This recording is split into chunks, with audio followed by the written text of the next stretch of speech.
안녕하세요. 제이스 이두의 원장 제이입니다.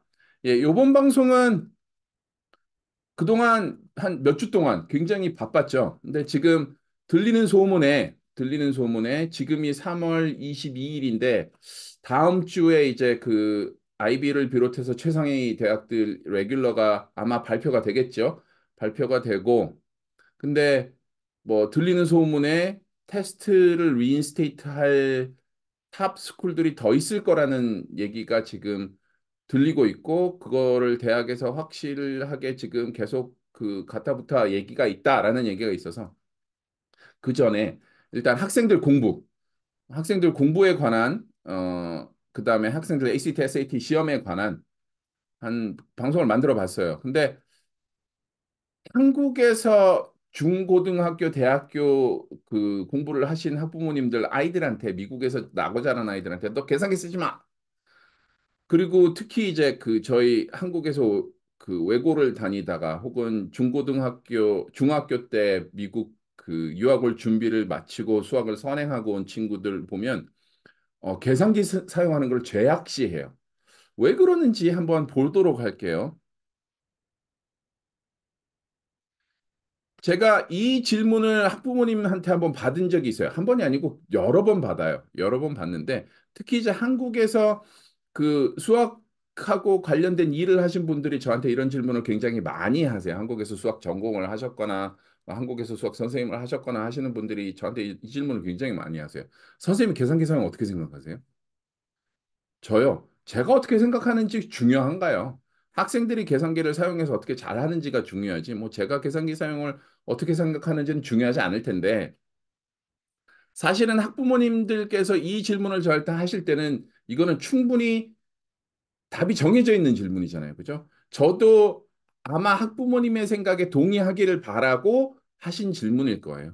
그러니까 저도 계산기 사용 싫어합니다. 아이들이 계산기 사용하면 안 됩니다. 이렇게 말씀해 주시길 바라는 것 같아요. 근데 저는 생각이 좀 달라요. 왜 그러냐면 한국 수능을 목표로 해서 중고등학교 때 하는 수학 공부하고 특히 학력고사 수능에서는 계산기를 사용 못하게 돼 있죠. 제가 알기로는 그런데 못하게 돼 있고 그다음에 미국은 ACT, SAT, 그다음에 학교에서도 그리고 나중에 AP, 그 캘큘러스 AP, AP 캘큘러스 BC, AB를 할 때도 계산기를 다 사용할 수 있는 부분이 있고 못 사용하는 부분이 있어요. 그렇기 때문에 계산기 사용을 하게 되면 학생들한테 유리한 점이 있을 거고, 그다음에 수학을 조금 다르게 한국과 미국의 수학을 조금 다르게 트리트를 하고 있기 때문에 그게 어떻게 되는지 그리고 그게 어떻게 시험에 반영되는지 한번 알아보도록 할게요. 이 문제예요. 이 문제가 요번에 그 디지털 SAT 프랙티스 문제 중에 하나인데 이게 지금 여러분들 이거 유튜브 한번 스탑 시키시고 한 10학년, 11학년 그 자제분들 있으시면 아이들 있으면 보고 있는 10학년, 11학년 학생이 있다면 요거 스탑 시켜놓고 한번 풀어보라고 하세요. 계산기 없이. 이거 아주 간단한 질문이에요. 계산기 없이 한번 풀어보라고 하세요. 이거 어떻게 할지. 이게 프리캘에서 많이 쓰는 그 코닉 섹션을 하면서 많이 쓰게 되는 completing square를 사용하게 되는 문제인데 이 그 서클에 관한 거는 2016년도에 SAT가 개편이 되고 2,400점 만점에서 1,600점 만점으로 개편이 되고 새로 들어온 문제 유형 중에 하나고 굉장히 자주 출제됐던 문제 유형이고 이거하고 굉장히 비슷한 문제는 non-calculator section, paper pencil SAT에서는 non-calculator section이 굉장히 많았어요. 계산기 사용하지 말고 풀어라. 그래서 계산기 사용하지 말고 한번 풀어볼게요. completing the square를 하게 되면 x coefficient의 반이겠죠. 요거를 스퀘어를 하고 그다음에 요거 스퀘어를 디덕트 해주게 되면 요 부분하고 요 부분이 같아지고 그다음에 똑같은 거를 y에 리피트를 하면 되겠죠. 그리고 또 빼주면 요 부분하고 요 부분은 또 같아지는 거고요. 그렇게 되면 나머지는 정리해서 쓰고 그 다음에 circle equation으로 정리를 해보면 이렇게 해서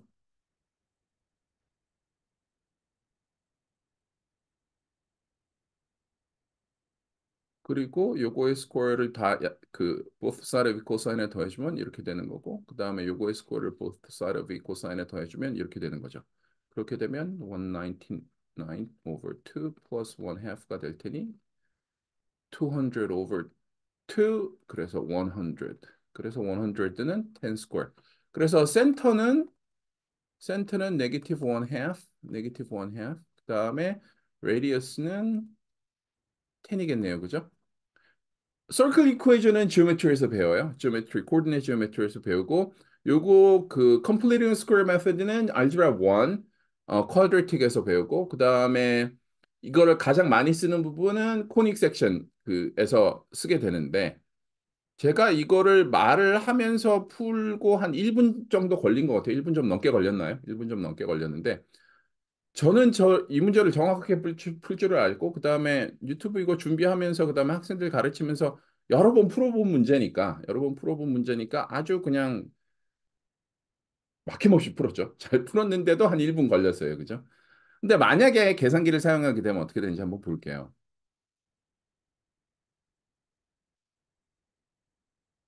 자, 그래프를 가서 엔트리를 가고 그다음에 이퀘이션 템플릿 서클 넣는 거에서 서클이라고 그랬잖아요. 그러면은 위에 쭉 넘버 넣는 칸이 있고 집어넣어주고 199 over 2는 지금 네게티브 199 over 2로 넣으면 되겠죠? 나왔고 줌 아웃 해서 analyze graph 하고 코닉 섹션 들어가서 radius 하고 해버리면 끝. 자, 끝났어요. 한 30초쯤 걸렸나요? 그리고 제가 계산기를 저는 계산기를 사용을 하기는 하지만 학생들을 가르치는 목적 하에서만 사용을 하기 때문에 조금 학생들이 사용하는 것보다 좀 느렸을 수도 있어요. 한 30초면 풀었겠죠, 학생들은. 그리고 뭐 circle의 센터를 물어보면 아까 analyze graph 가서 circle 센터 찾으면 돼요. 그럼 바로 나와요. 실수도 없고 계산기도 정확하게 알고 그리고 만약에 아까 했던 이퀘션 템플릿을 사용하고 싶지 않으면 이퀘션 템플릿을 사용하고 싶지 않으면 뭐 그냥 그 저기 relation이라는 부분에 가서 쭉 요거하고 똑같이 써주면 답이 나와요. 근데 이거는 지금 Inspire CAS2, Inspire CX2, Inspire CX2 CAS 이거 나중에 자세하게 설명드릴 텐데 요 두 계산기에서는 이런 식으로 가능하고요. 학생들이 가장 많이 쓰는 TI, Texas Instrument 84에서는 그 아까 저희가 사용했던 그 Circle Equation 템플릿의 스탠다드 폼은 없어요. 없기 때문에 어, 계산기를 사용해서 한번 풀어보게 하시고 좀 버벅된다 계산기에 이 펑션이 없다 그러면 예, 뭐 그 펑션을 다운을 받아서 넣는 방법도 있고 그다음에 뭐 계산기를 바꾸는 방법도 있겠죠. 자, 다음 문제인데 이거는 ACT 문제예요. ACT 문제인데 ACT 문제인데 요거 또 한번 스탑 시켜놓고 아이들한테 한번 풀어보라고 하세요. 어떻게 할지 한번 시켜보셨나요? 자, 보면 X에다가 이 컴플렉스 넘버가 멀티플이 돼 있으니까 보통은 이렇게 하면 되겠죠. 양변을 2 플러스 3i로 나눠주면 되는데 아시다시피 미국에서는 그 스퀘어 루트 같은 무리수나 그다음에 컴플렉스 넘버 이런 컴플렉스 넘버들을 그 분모에 두는 거를 못하게 해요. 수학에서 한국하고는 좀 다르죠. 그럼 이걸 정리해야 되잖아요. 이걸 어떻게 하냐면 아이들 다 알 거예요. 아이들 다 아는데 conjugate pair라는 거를 양변에 곱해주게 되면 탑은 그러니까 1 times 2 minus 3i니까 1 times 2 minus 3i가 될 거고 요거를 곱해줘야 돼요. 그러면은 4겠죠. 2 times 2는 4고 그다음에 inside outside는 없어질 거고 그다음에 minus 9에다가 I square가 되니 그러면 그 디나미네이터 분모는 13이 되겠네요. 그러면은 2 over 13 minus 3 over 13i가 되고 이게 답이겠죠. 근데 제가 그 학생들을 지도를 하게 되면 가장 학생들이 스탑해서 한참 생각하는 부분이 이 부분이에요. 컨주게이트 페어를 곱하게 되는 부분. 컨주게이트 페어를 곱하게 되는 부분인데 이게 지금 문제가 59번인가 58번인가 그래요. ACT는 60문제 수학 중에 제일 어려운 문제가 요 뒷부분 10문제 이렇게 알려져 있죠. 그리고 실제로 어렵고요. 어려운데 이거를 이렇게 하면 그 컨주게이트 페어를 곱하는 걸 모르게 되면 시간이 많이 걸리거나 못하게 될 거고. 아니면 못 맞추죠. 이게 ACT 문제, ACT 수학 문제의 특징이죠. 알면 맞히고 모르면 틀려라. 계산기 사용해서 한번 해볼까요?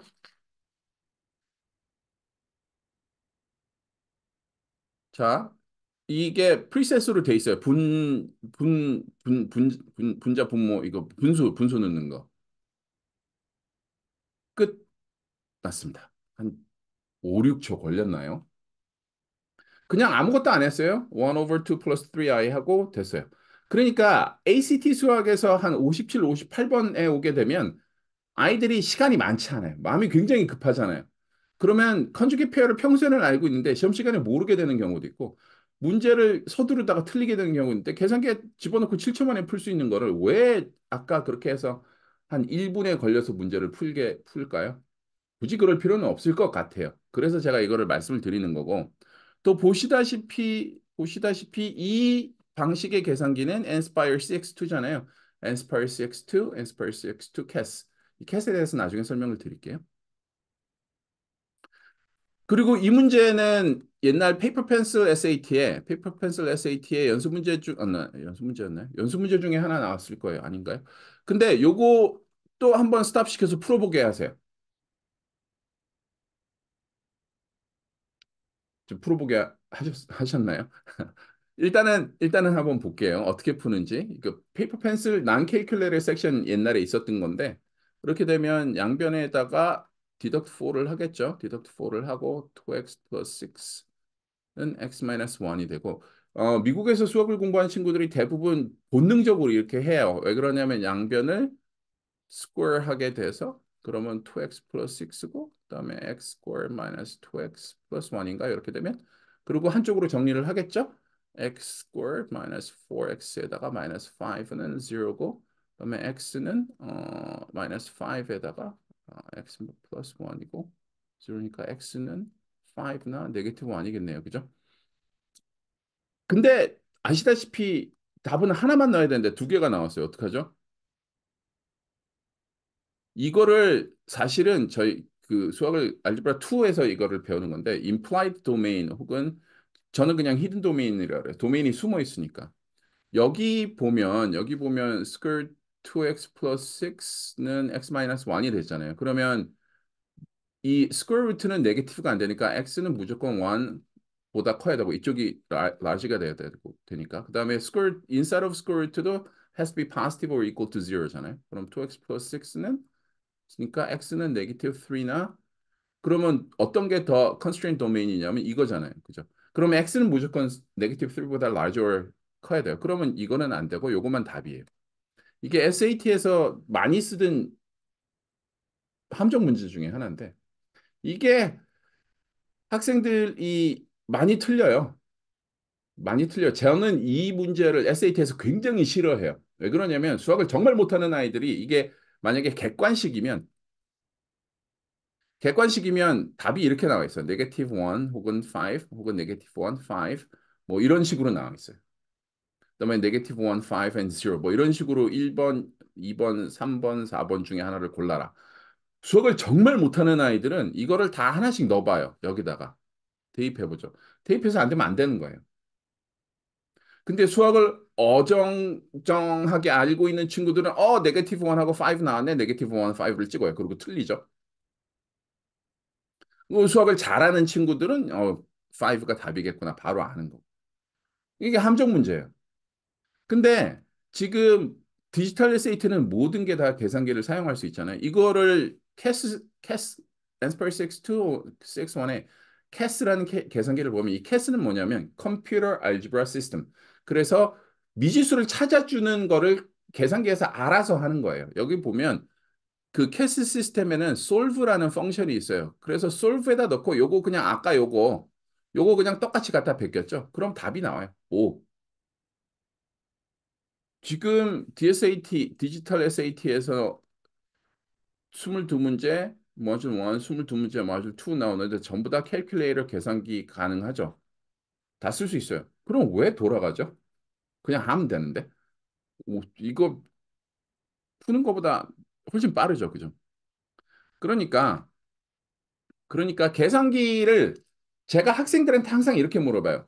학생들한테 이렇게 물어보는 게 자, 셀폰 지금 다 스마트폰 쓰니까 자판이 따로 없잖아요. 스크린을 치는 건데 누르는 건데 텍스트 보낼 때. 자, 셀폰 스크린 안 보고 텍스트 메시지 보낼 수 있는 사람 손 들어봐 그러면 한 반 이상 들어요. 학생들이. 근데 계산기 꺼내 그다음에 계산기에 네 계산기에 어떤 펑션이 있는지 아는 사람 손 들어봐 그러면 한 명도 안 들어요. 계산기에 펑션이 많기는 하죠. 그렇지만 계산기를 더하기 빼기 곱하기 나누기 할 때만 써요. 근데 ACT, SAT 문제는 그거를 뛰어넘어서 나오는데. 그러니까 굳이 그럴 필요가 있을까? 그리고 아까 말씀드렸던 지금 미국에서 아마 학생들이 가장 많이 쓰는 계산기가 이걸 거예요. TI-84. 이건 굉장히 오래된 계산기예요. 비교를 해보자면 옛날에 혹시 컴퓨터 초반기에 도스라는 거 기억하세요? 이렇게 명령어 다 집어넣어야 되는 그런 방식의 계산기가 TI-84고요. 그다음에 엔스파이어는 아까 보셨다시피 윈도우가 익스펜드가 돼요. 그래서 CX2는 캐스라 그래서 저기 CX2는 캐스 펑션이 없어서 ACT도 가능하고 SAT도 가능하고 PSAT도 가능하고 물론 TI-84는 다 가능하고요. 근데 이 캐스 캘큘레이터 컴퓨터 알지브라 시스템 컴퓨터 알지브라 시스템의 계산기는 ACT는 못 쓰게 돼 있어요. 그 솔브 펑션이나 이런 것들을 못 쓰게 돼 있고요. SAT하고 PSAT는 심지어 PSAT 8구도 이 계산기를 쓸 수가 있어요. 근데 계산기만 있어서 만능은 아니다. 하지만 알고 있으면 계산기가 상당히 유용하게 할 수 있다. 아까 드린 말씀이 이거죠. 편하게 문제를 풀 수 있는데 굳이 먼 길을 돌아갈 필요가 있을까요? 돌아갈 이유는 없을 것 같아요. 그래서 저한테 답정 너라고 요즘 그러죠. 왜? 답 정해놓고 저한테 물어보지 마세요. 저는 계산기 쓰라 그래요, 애들한테. 계산기 쓰라 그래요. 다만 한국 학부모님들이 요즘 저희 학원이 있는 이 근처에서는 그 러시안 매스라는 게 굉장히 유행을 해요. 왜 그러냐면 저희가 그 이 근처에 그 러시아 이민 미국계 분들이 많으셔서 그 러시안 매스라는 게 유행을 하는데 거기에 또 러시안 매스가 다른 아이들 한다니 한국 부모님들 러시안 매스 보내시는데 그거 다니는 학생들이 다 와서 난 그냥 놀고 있었어. 문제가 너무 쉬워. 이렇게 얘기를 하거든요. 그냥 척 보면 답이 나와. 근데 한국 부모님들이 크게 오해하시는 부분 중에 하나가 뭐냐면 아이들이 어릴 때 척 보고 답을 X를 찾아내는 오 우리의 수학 천재야 와 수학 진짜 잘해 이러는 한국 부모님들 계시는데 그렇게 하지 마시고요. 그렇게 하지 마시고 단계별로 미국에서 배우는 그 math 그 property에 따라서 각 풀이를 단계 단계 써갈 수 있도록 지도를 해주셔야 돼요. 이게 문제를 탁 쳐다보고 X를 탁 찾아내서 부모님들이 와 잘했어 이렇게 하면 아이들이 그거에 중독이 돼요. 그래서 문제를 척 보고 중간에 안 써내려가고 풀이 과정을 쓰지 않고 머릿속으로 계산해서 수학을 푸는 게 잘한다고 오해해요. 잘하는 게 아니거든요. 그리고 이제 알지브라 1을 가서 이제 그 쿼드가 나오면 이거 한국식으로 하면 2차 방정식이에요. 2차 방정식. 2차 방정식이 나오게 되면 첫 보고 답이 안 나오거든요. 그러면 이제 그때부터 당황해요. 한국 아이들이 그때 이거 잘 써내려가면서 문제를 푸는 아이들은 수학 점수를 계속 잘 99, 100 하고요. 그다음에 막 뭐 쳐다보고 탁 해서 답이 나오는 아이들 와 해주고 넌 수학 진짜 잘해 이러는 아이들이 여기서 첫 벽을 만나죠. 쳐다보고 있어도 답이 안 나오니. 그러다 보니 수학 성적이 아마 이런 아이들 많을 거예요. 알gebra 1 두 번째 학기 가면 막 이렇게 막 롤러코스터 타는 아이들 많죠. 그게 문제를 보고 차분하게 원리와 원칙을 이해를 하고 왜 그렇게 되는지 이해를 한 후에 각 풀이 과정을 써내려가는 아이들은 그런 일이 없고요. 탁 보고 답이 나와서 와 하고 해서 자기가 넌 수학 천재야 이런 얘기를 많이 들었던 아이들 중에 그런 문제가 많이 생겨요. 그러니까 적어도 기본 원리를 이해를 하고 그거를 응용할 수 있을 때쯤 돼서 계산기를 사용하는 것은 저는 무조건 추천합니다. 그렇기 때문에 예 그렇기 때문에 요거는 적어도 알지브라 끝날 때까지 제가 말씀드린 적어도 뭐 알지브라 2도 마찬가지고 계속 마찬가지지만 원리 원칙을 정확하게 이해를 해야 되는 거고요. 적어도 알지브라 1 끝날 때까지는 단계별로 1 플러스 1 is equal to 2를 써서 공부를 할 수 있도록 숙제를 할 수 있도록 지도를 해주시면 수강하는데 별로 뭐 지장이 없을 것 같아요. 예, 요번에 제가 쓴 칼럼입니다. AI와 미국 대학 입시 난리도 아니죠. 뭐 듀크에서는 에세이 점수를 학생 선발 점수에서 제외하기로 했고 뭐 그런 거. 그다음에 저희가 실제로 챗GPT를 가지고 실험을 많이 해요. 에세이를 어떻게 쓰는지. 그다음에 그 이런 주제 저런 주제를 가지고 에세이를 쓰고 그 챗GPT의 그 톤이 딱 있어요. 그 톤들을 어떻게 이해를 해야 되는지. 그래서 이게 도움이 될지 아니면 전혀 배제를 해야 될지 저희가 이거를 연구를 하고 있고 또 하고 있기 때문에 요번 교차로 칼럼이죠. 미 중서부 시카고 교차로 칼럼이에요. 그래서 8년 동안 쓰고 있고 요번 주 요번 주 그 칼럼은 AI하고 미국 대학 입시에 대해서 특히 이제 AI 부분이 학생들한테 영향을 미칠 수 있는 그 에세이 작성에 대해서 한번 알아봤고요. 예, jaysedu.com입니다. 예, 관한 질문들 저희가 성실하게 답 드리고 하고 있으니까 jaysedu.com 여기서 질문하실 수 있는 데 있으니까 거기 질문하셔서 보내주시면 성심성의껏 답하도록 하겠습니다. 예, 오늘 방송 여기서 마치겠습니다. 감사합니다.